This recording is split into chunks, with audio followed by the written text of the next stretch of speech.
من قناة أخبار متنوعة. السلام عليكم. لا تنسوا الاشتراك لتصلكم الفيديوهات اليومية التي نقوم بنشرها على القناة.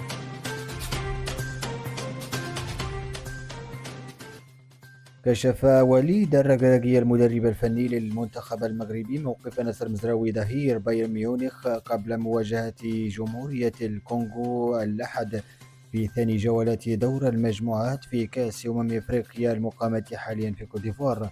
وحقق المنتخب المغربي الفوز في الجولة الأولى على حساب تنزانيا بثلاثية نظيفة ليتصدر ترتيب المجموعة السادسة بعد تعادل جمهورية الكونغو وزامبيا بهدف لمثله.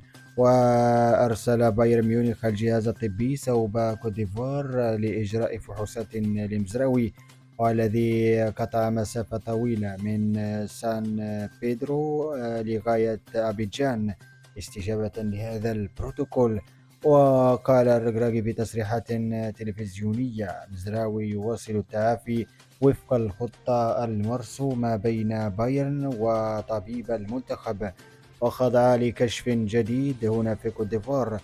وزاد الركراكي: لا توجد لدينا ضمانات، قلت في السابق إنه قد يلحق بنا في المباراة الثالثة، واليوم أرى أنه قد لا نشاهد نصر مزراوي في الكان ما لم يجهز بالكامل.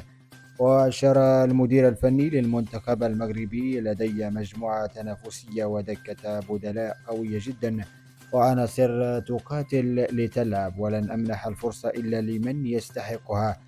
يشار إلى أنه في حال فوز المنتخب المغربي على جمهورية الكونغو سيضمن رجال وليد الركراكي تأهلهم للدور الثاني في كأس أفريقيا 2023.